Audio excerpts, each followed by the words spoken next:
Та хэнд ч согдож өнгөрөх шаардлага. Та юунд ч гутарж үнэх шаардлагагүй. Та хэнээс ч мөрөөдлөө гуйх шаардлага. Тэр сайхан бүхэн дотоод сэтгэлд чинь бий. Тэр сайхан бүхэн дотор ухаанд чинь бий. Доннож буулгасан ариун сүнсэнд чинь бий. Тодотгож өргөсөн алд биед чинь бий. Үзэгчид та бүгдийнхээ оройн амгалан айлтгая. Монгол домч нэвтрүүлгийнхээ ээлжид дугаарыг хүрэхэд бэлэн болоод байна. Энэ удаагийнхаа дугаараар уламжлалт хоол хүнсний тухай болон хувь хүн эрүүл сарвал аж төрөх энгийн аргуудын талаар хүргэх гэж байгаа билээ. Дом нь хүн төрөлхтний үн эртний түүхэндх соёл танин мэд хүн онцлогтой холбоотой. Тиймээс монголчууд эрүүл биеийг бүтэн, өвдсөн биеийг эвдэрсэн, эдгэрсэн биеийг зассан гэж ойлгодог байснаас улбаалan ходон монгол бичгээр бичгтээ өвчтөн гэдгийг эвдчин гэж бичдэг болсон сэтгэлгээний логик танин мэд хүн тухайн үеийг илэрхийлсэний баримт болж үлджээ. Эрүүл бие бүтэн юм бол өвдөгтөө эвдэрдэг. Эвдэрсэн юм бол бүтэн болгохоор засна гэж сэтгэлсээр Монгол домын арга ухааныг өдий хүртэл хөгжүүлж чаджээ. Өөрөөр хэлбэл засал гэсэн нэр бол бэртэл гэмтлийг эвлүүлэн барьж засна гэсний илэрхийлэл аж.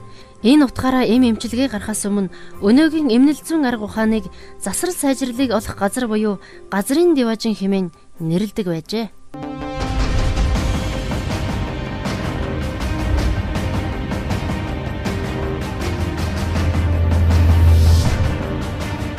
Энэ удаагийнхаа дугаараар бариач, домч, хувь цагааны Тэрвшгүйг урьж оролцож байна. Танд орой мэндийг хүргэе. Баярлалаа. Та бүгдээрэнд нь орой мэндийг төвчүүлье. Монгол домын арга ухаан гэдэг бол хэн нэгэн хүний дэвшүүлсэн онол санаа биш. Ерөөсөө байгаль хүний харилцааны тухай асуудал гэж ойлгогдоод байгаа л да. Энэ талаар бас домч хүний үгийг сонсъё гэж бодлоо. Байгаль эрхсийн экологийн хуулиар бид нэр амьдрах ёстой юм байна.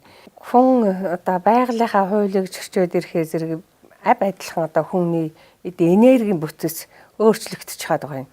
Хүн байгаль сансрын эрчим хүчээр холбоотой. Гэтээ тэнхлэгтээ унтаж амраад босоод тэнхлэгтээ босоод урахын улаанарнаас өмнө л бид нэр босож байх. Босоод гэтээ тэнхлэгээл зөрчиж байгалийн хууль зөрчөөд байгаа юм. Өөр нэг алдагдаад байгалаа өв соёлоо алдаад байгаа чинь бас нэг байхгүй л дээ. Дээд эрүүл мэндийг үндэслэгч Монгол улсын гавьяат багш Цэрэнд орж агсан өвчний тухай хэлэхдээ эзэндээ гомдсон эд эсвэд бөөгнөрч эзнийхээ эсрэг ажил хаялт зарлахыг өвчин гинэ гэж томьёолсон байдаг л да. Тэгэхээр тухайн хүний эд эсийн орон гэр болох эзэн биеэ бид эрүүл сарвал байлгахын тулд энгийн ямар арга зам байна вэ? Бие сэтгэлээ бүрэн засч дээд хэмжээний мэдрэмж энерги эрчмийг өөртөө авахын тулд хувь хүн бид нар юун дээр анхаарах ёстой вэ? Хүн маш их өөрснийхөө дотоод сэтгэлийн ариусгаж бие сэтгэл хэл гурвал ариун байх юм бол бүх юм ариун. Тэгээд их уламжилт зан янсал ёс суртахуунаас жахан гажиж бид нэр нөгөө дур дураараа болсон нас болж бас жахан юм гажих сэтгэл үүсч хүний сэтгэл бохиндах эннээс болж хоол хүнстэйгээ л их холбоотой. Тэгээ бидний ганц зорилго нь бол ерөөсөө л уламжил соёл маш их дээдэлж уламжлалаараа л байх нь их чухал гэж би өөрөө тэгж их боддоо.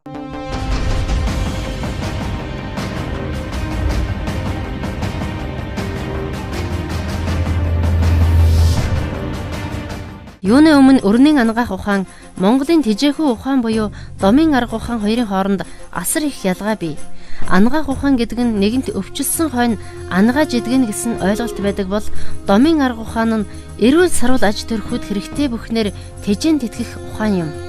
Юу юугаар тэжээн тэтгэх вэ гэдэг асуултад дээд эрүүл мэндийн онолд агаараар, усаар, хоол хүнсээр, нарны элч, өнгө туяагаар, сарны гэрэл, татал түлхлээр, оддын гравитац таталцлаар, ухаан, оюун ухамсараар, сэтгэл сэтгэхгүй, сэрэмсрээр, нарийн хийн эргэлтээр, бурханлаг дээд хүчнэр, дуу аваа элчис зэрэг наад захын 10 хүчнэр тэжээн тэтгэн гэсэн байдаг. Өөрөөр хэлбэл нэгдүгээрт нутаг ус, газар дэлхий, хоёрт тэнгэр, гуравт нар сар од гариг 3 хүчний барилдлагаар домын ухаан үүддэг байна.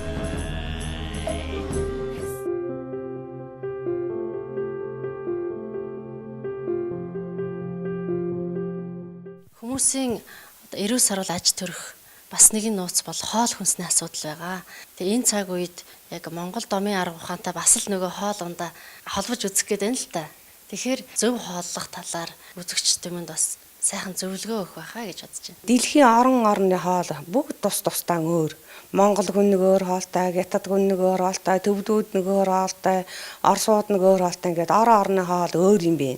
Заагаад өгсөн цаанаасаа монголчууд бол ерөөсөө зунд нь бол одоо цагаа дэгээд өвөлд нь махаа идэх. Ийм л хоёр хоолтой улсууд юм байна. Тэгээ одоо дэлхийн бүх орны хоолыг амттан хоол, сайхан хоол гэдэг ингээд янз бүрийн жор нийлүүлээд одоо жор буруудна гэдэг чинь цаана очиж хор болоод байгаа юм. Монгол хүний иддэггүй 3 хоол байд юм бэ. Одоо сонгон, сармис, халуун юм 3. Тэгэхээр энэ яагаад ингээд Монгол хүү иддэг юм болоо энэ сайхан хоол гэдэг. Дээр үз ер нь 92 оноос 90 оноос л одоо энийг идэж эхэлж байгаа шүү дээ. Бид нар чинь гөгшчүүл бол одоо ер нь хүүхдүүд одоо сонгон, сармис идэхгүй, цус хөөрн жаахан хүүхд юм өгдөггүй, залуухан иддэггүй гэдэг идүүлдэг байсан. Тэгэл сармис сонгон иддэггүй шүү дээ. Лам нар бол дээр үе лам нар ч иддэггүй байсан байна. Нэг идсэн байхдаа 7 хоног хуралдаан суух ирэхгүй байсан байна. Тэгээ яагаад ингээд энийг ингэж ярих болов гэхэд одоо илэгний халуунтай хүнд бол одоо сармис хатуу хориотой юм. Тэгээ манайхан ч илэгэн зэгсэн одоо сармисны ханд гээд тэр аюуш вэдийн судардар бол илэгний халуунтай хүнд ерөөсөн хатуу хориотой гэд бичсэн байдаг. Тэгээ энэ эрдэмтэнгүүд ийм судлаачуд одоо тэрнийг яагаад судалж энэ олон төмөд өргөдгөө илэгэнд одоо сайн гэдэл өгöd байдаг. Энд чинь ерөөсө хориотой тэгээ Монгол хүний 3 хориотой хоол юм байна. Тэгээ нэг идэхэд 14 төрлийн өвчин босгож ганцхан төрлийн кий өвчин дарддаг. Цаашлаад одоо бас ярих юм бол одоо нэг идэхэд 20 жилийн ухаанаас авд юм байна. Тэгээ зан хараатаг муутахд юм байна. Уур уцаартай болд юм байна. Одоо тэгээ их олон одоо хүний нэг халуун цустай Монгол улсууд л одоо таардаг хоол юм байна л да. Бид нэр болохоор одоо цагаан дээгэн цунд идэх юм бол нэг одоо хотоо дотор одоо өнгөршдөг. Ерөөс юунд ч атбагдахгүй, юу ч идчихээс хамаахгүй. Их өнгөртэй байх ёстой юм байна. Тэгэхээр сүү цагаа дээгээд 5-30 малынхаа махыг идэн 5-30 малын мах маань тусдаа өөр ялгаатай. Яагаад ялгаатай юм гэхээр одоо хоньны махыг сүүлд нь хоньны мах хор гэд идэх юм байсан. Хоньны мах чинь одоо халуун чанарын их сайн чанарын мах болохоор 20 хоног дотор хүнд маш их сайн хоол юм байна л да. Тэгээд яахан 20 хоногоос цааш гараад ирэхээр гуршаад күнээ ходоод илгэн жаахан халуун суулгадаг учраас хоньны мах хор гэдэг байгаа юм. За өвхрийн мах, сарлагын мах, монголын мах гэдээ байгаа. За сарлагын мах бол одоо халуун чанарын бас хүнд цус алдсан, одоо их цус байхтай улсууд их сайн. Тэгээ бас шин дээр их сайн. Тэгээ хуучрахаараа бас шар хорн дэлгэрдэг одоо тийм мах юм бэ. Монголын мах болохоор одоо маш их сэрүү мах. Олон жил болгож яж одоо булчин махыг 3 жил болгож яж им танд оруулдаг ийм байсан байна. Тэгээ гуршааж яж борц хийж иддэг л ёстой юм байна л да. Тэгээ ясны өвчтэй болдог. Хий өвчтэй болдог. За тэгээд ямааны мах болохоор одоо манайхны нэг эмч бас нэг их сайн Монгол юм там барьдаг хүн ярьжсэн. Ямааны махыг янцсан хүннийг иддэг, ярдсан хүннийг иддэг. Хавар яах вэ? Яргууны цагаар яах вэ? Жах ямааны мах жахан чанар сууд юм байна л да. Тэгээд иддэм юм. Ер нь гурил мах хоёр л идж яхад сайн. Махыг дангаар нь өвлийн цагт. За Монголд ургасан 10 төрлийн хоолны ногоо байд юм байна. Тэрүүнтэйгээ холж идэх ёстой юм байна. Хоол одоо ингээл 3 төрлөөс ингээд жор буруудаад байгаа байхгүй. Одоо тийм ч мах, ийм ч мах гэдэл нэмээл тэгэл сонгон сармис гээгээл төмөс байцаа ингээл янз бүрийн бигээд жор буруудаа дандаа буруу жорны хоол болоод. Тэр яг тэр үе дээр амттандаа амтхан их сайхан байсагч цаанаа бол тэр хүнд одоо маш их хор нөлөө зүйлж яадаг юм л юм байна. Тэгээд одоо буруу эс хөгжиж таргалдаг. Зарим нь одоо хорддог. Амттангийн амтанд битээ орж өнгөтөнгийн өнгөнд битээ хуурдаг гэдэг чил одоо бидний өвгөд ээдсийн өвгөд бүгд үнэн байсан байна. Тэгэхээр одоо энэ цэцэрлэг яашил энэ баг хүүхдүүдэд л одоо миний ганцхан сэтгэл зовж байгаа Монгол төмнөөрөө монголоор байна гэж бодох юм бол ерөөсөө л сонгон саримс халуун юм гурав одоо баг хүүхдүүд залуучууд одоо идмээргүй байна гэдгийг би та бүгдээ бас чухалчилж хэлмээр байна.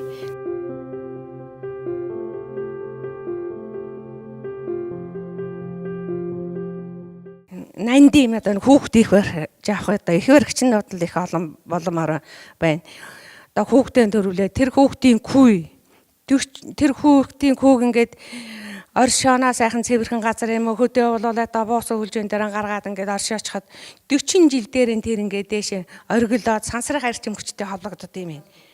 Тэгээд 40 насны дараа тэн дээр очиж ингээд хөрвөх юм бол тэр ерөөсөн тэгэл тэр жигээрээ дээд сансрах арчим хүчтэй тэр жигээрээ холбогдоод юунд ч атгаддаг тийм юм бэ. Тэгээд энэ күйгээ чинь маш их ариун тэгээ хүүхдийн чинь хүүгээр нь эмчлэн амныг эмчилнэ хүнийг дайрах 3 юм байд юм бэ. Амныг юм байд юм бэ, бич байд юм бэ, улаан борхон байд юм бэ. Улаан борхоноор одоо ингээд сүүлийн үед ингээд тариа хийгээд бид нэр ингээд хорчхаар байгаа байхгүй. Энэ улаан борхоноор болсон улсууд бол тэр цувсан адууны цагаан шавь шиг тийм цэвэрхэн тийм тэг цэвэршд юм. Тэгээ их сайн би сайтай их сайн болдог. Одоо тэгээ сүүлийн үед энэ хавар өнгөрдөг одоо хавар нэг хэсэг оюутангууд улаан борхонлаа л да. Тэрнээс болж одоо олиг олсон усууд маш их. Яг амардсан хүн шиг 7 хоног 14 хоног тэр улаан борхоноор борхон юу кортсон хүүхдүүдийн чинь бас сойдог гам хийдэг байхгүй. Тийм байхгүй. Тэгээ тэр нэг насны гамтай болчихж байгаа байхгүй. Одоо өвчтэй болчихж байгаа тэр улсууд. Тэгээ Монгол эм тангээ чи нэг тун эм морнинтэй болно гэж ярьдаг байсан байхгүй манай гөгсчүүл. Тэгээ би одоо судлаад одоо Монгол эм тан чи үнэхээр агуу юм. Тэгээ Монгол эм тангаан сайхан эрхэмлээд Монголоо гэсэн өөрсдийнхөө уламжлан сэргээгээд одоо энэ цагаан горхотой хүүхд байна л гэхэд байшгүй. Амттай одоо тогоо нэрдэг айргийг л 3 аяга унтахтан залгил болоо хоноход өглөөдөр гидснээ цагаан горхой горон бастаар гараал тэгэл одоо цагаан горхой байхгүй. Монгол хүний уламжилт зан ёс одоо энэ үйлгээ чинь маш их нандим ерөөсөн бид нэрээс өөрснөөгөө л эмчилж өргөн төмнийгөө өөрснөө л эмчлэх болсууд юм байна л да тэр.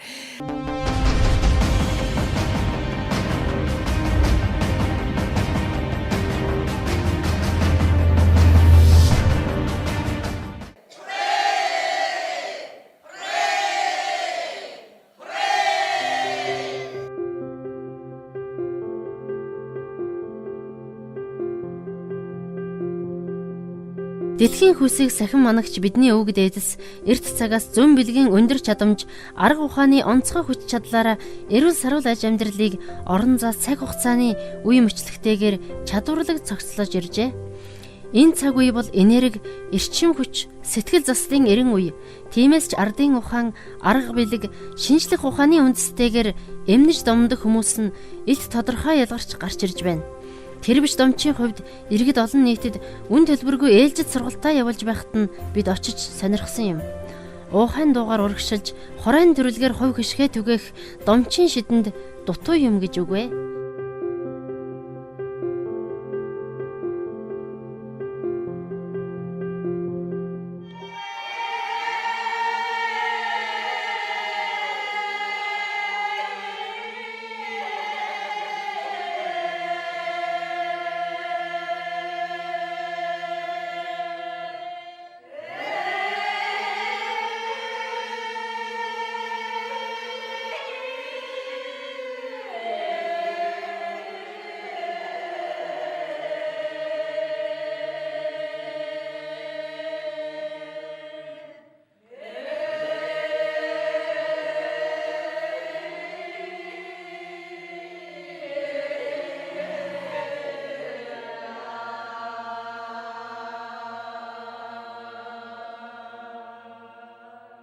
Хураалах гэдэг маань хураа хурааж ав гэсэн утгатай үг л дээ. Тэгэхээр ер нь хурайлах гэдэг үгийг бид нар одоо хурайлж чадсанараа одоо энэ биеийнхээ угаасаа хиймэрл ундааг өргөжээдэг нэгдүгээрт.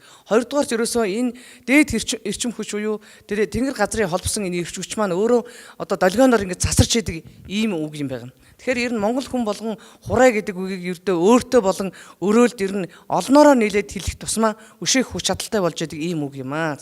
Уухаа гэд монголчууд дээр үеэс эцэг дээдсээс хэрэглэж ирсэн юм их шиг одоо аваа.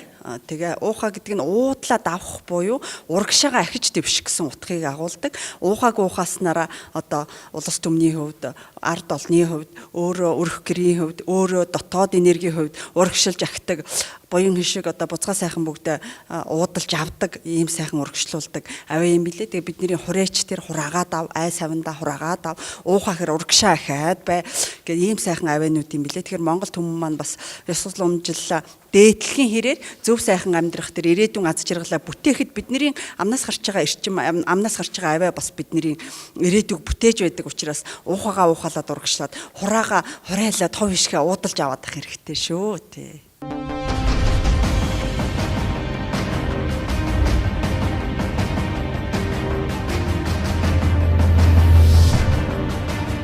Говь цагааны тэр биш, хуруу гартаа ховсгож өөрчлөх шидтэй барайч төдийгөв Монгол улсын соёлын тэргүүний ажилтан уртын дуучин, үндэсний их өв соёлыг тээгч, түгээн дэлгэрүүлэгч юм.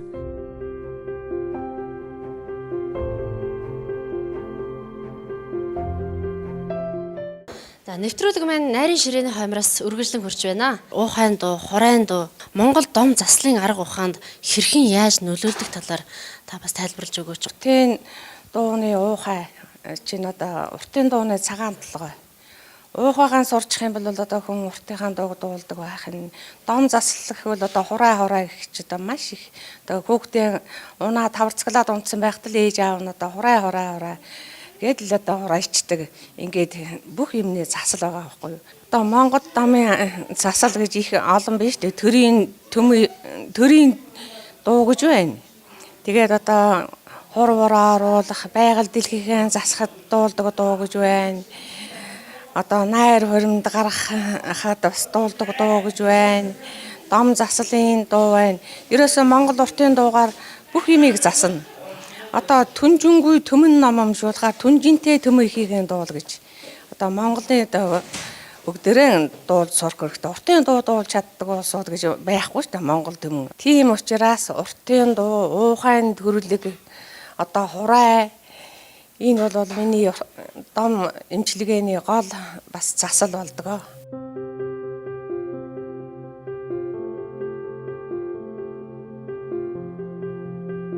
Удаан жилийн түүхтэй эрт дээр үеийн өв соёлоос үлдэж гоцорсон одоо цагааны цоохор гэдэг дуугаар та бүгдийн энэ сайхан гэрийн лаалгая.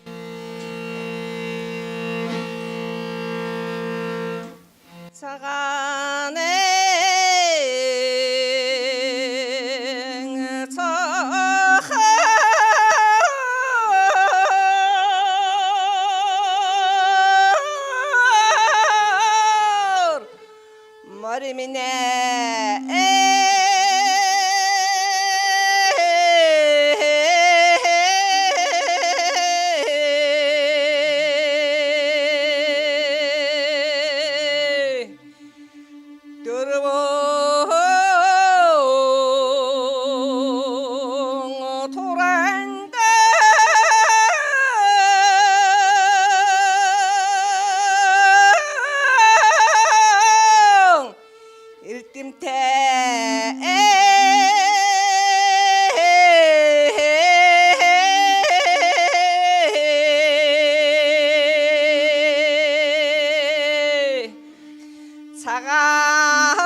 Тэрбээр Баянхонгор аймгийн Баян цагаан сумын уугуул удам залгсан барайч багаасаа мал маллаж 1967 онд Тэмээчин айлын бэр болсноос хойш жилд 400-аас 500 их мал төлөвлөж аймаг сумын хошоо аварга малчин сум орон нутгийн депутат болж Хөдөлмөрийн Баатарын болзол хангаж явсан удаатай хожим малын их хэмчээр 2000 он хүртэл ажиллаж байгаад их хотод хөл тавьснаар эмнэж домнох их үлсэд хүчин зүтгэх болжээ.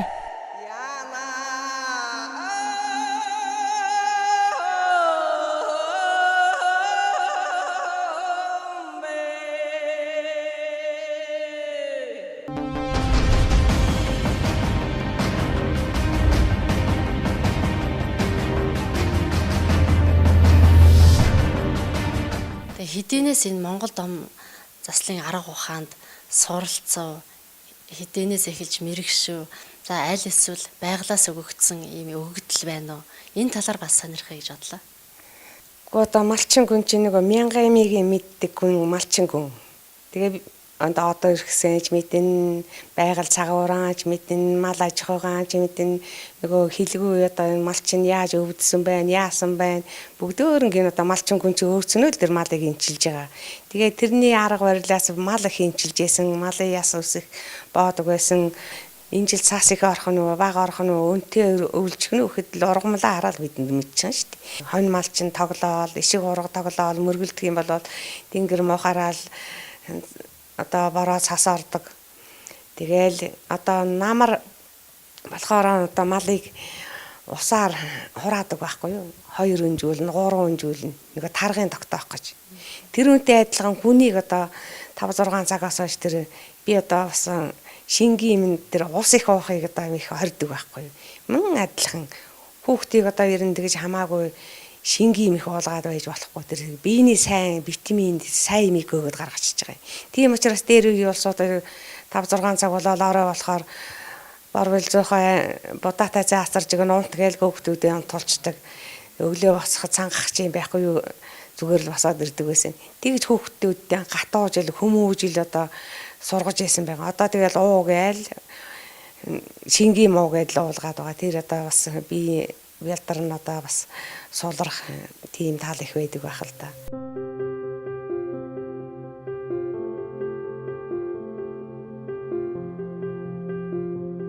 Тэр биш домч гол төлөв судас барьж уншилдаг бөгөөд эхот харсан юм шиг л хэлдэг аж. Ангаах ухааны болон бясалгалын онолоор дотоод хий эргэлтийн 7 хүрд 72,000 сүв сувг бий гэдэг. Сүв сувгийн тархах зам өрн мэдрэлийн цагаан судал цусны улаан судалсны дагууд салаалж салбарладаг байна. Тэр бишгүйн хувьд барай заслын арга ухаанаар тухайн эд эрхтний сувгийг нээж эмнэдгээрээ онцлогтой. Ингэснээр эмчлэгч нь өвчтөнтэй нэгт холбогдох цорын ганц боломж болдог байна. За хүнийг ангаахад одоо 444 өвчний 101 нь болохоор одоо шалтгааны өвчин байдаг. 303 өвчин нь болохоор одоо өвчний өвчин байдсан бэ. Тэгээ хүний одоо судсаар одоо оншилдог. Дээр үед чинь дандаа л судсаар өвгдээцүүд оншилдог байсан байна. За тэр хүний махматын онолыг олж ээж тэр хүнийг судсаар эмчилнэ. За толгой өвдөхэд л бол одоо цусан хангамжийг хөрвөлцөхгүй толгой нь өвддөг, доргисон толгой нь өвддөг, бөөрнөөс болж толгой нь өвддөг. Одоо тэр бүгдийг судсаар л оншилж ээж тэр хүнийг эмчилнэ л дээ.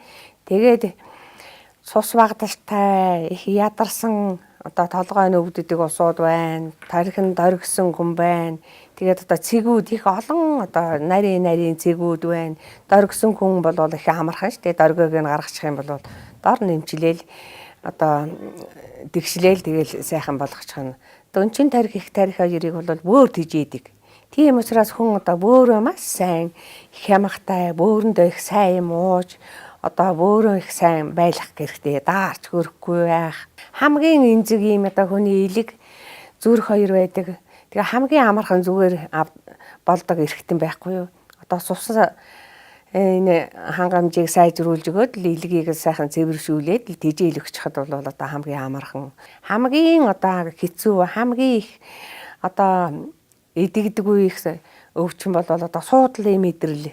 Одоо Монгол уламжлалаар бол сахаан судлалын өвчнгийн эмнэлэг бол одоо суудлын мэдрэл. Тэгээ нуруу нь одоо суусан 3 нуруу тийм гээд байгаа. Тэр чинь суудал дотор эргэтэнгүү тэр 23 нуруу чинь бүгд дотор эргэтэнгүүдийн нуруу. Тэгээд хамгийн их удаан зүгээр болдог л суудлын мэдрэлийн өвчнгүүд байдаг л да. Тэгээд тэрний эвийг олж аваад аргыг олоод тэнд чинь их олон төрлийн одоо уламжил зан шинжилэл бол одоо маш их олон төрлийн тэрүүн таарсан эм там байна. Эм тангаа өгнө. Одоо тэр судлын нээж өгнө. Зарим нь даарсан асаан болсон улсууд байна. Зарим нь дөргсөн асаан болсон улсууд байна. Тэрний шалтгааныг олж ижил хүнийг эмчилж өгнө. Судсаар одоо бүх юмыг оншилж эмчилж дээр бие усууд одоо ямар багаж энэ төр байхад те бүгд нь одоо судсаар онцлоод одоо тийм юм байна.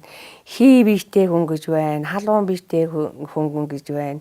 Хий бор шарын гимтэй хүн гэж байна. Тэрнийг одоо судсаар л оншилж ийж хүний бие махбодын тэр онлыг олж ижил тэр хүнд тааруулж одоо бариагаан хийн тааруулж эм тангаа өгнө.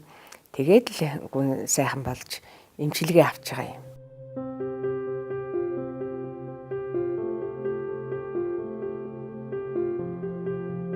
Тэр бишгүй Монгол домын арга ухаанд мэрэгшиж барай засалд гүнзгий дэвтэрсэн төдийг ардын их авьяастан уран хатгамалч уран ухааны ундрахтай ойдолчин хүн. Тэрбээр бүхий л хувцсаа өөрөө урлаж өмсдөг аж. Учир нь тухайн хүн өөрийн харааны ур, гарын ур, сэтгэлийн ураар бүтээсэн хувцсаа өмсөж байвас хазгай гიშгэх, хар буруу зүйлд сэвтэхгүй байх бүрэн дүүрэн хамгаалалт болдог байна. Домч маань хэлэхдээ зөв утсаар шидэж сурвал уйлчин болох, зөв бүрөөг ойж сурвал уран болох, зөвлөх багшид шав урвас, ухаан тэгшрэх, захтай дээлийг өөртөө урлаж өмсвас чадал орох хэмээн бичжээ. Ийм л сайхан авьяастан эд шидийн гэмээр домч нар Монгол түмний уламжлалт сайхан арга ухаанаараа эмнэн тэтгсээр өөрөөр хэлбэл тэд цаг үеийн шаардлагаар тодорхой төвшөнд бэлтгэгдэж байсан байна. Цагийн шалгуураар чансаа юугаан харуулсан чадал ихт домч нар эртний түүхийн ерөөлтэй үе үеийн түүхийг домог болтол амьдарсан үнэн хүчит домч нар энэ цагийн эрэлттэйг харуулж байна. Мөрөөдөл хүсэл тэднэр дамжин биелж, мөн чанар тэдний ухаанаар тэгшэрч, мөр зам бүхэн тэдний хайраар дардан шулуун байх болтугай гэсэн сайхан ерөөлийг дэвшүүлье.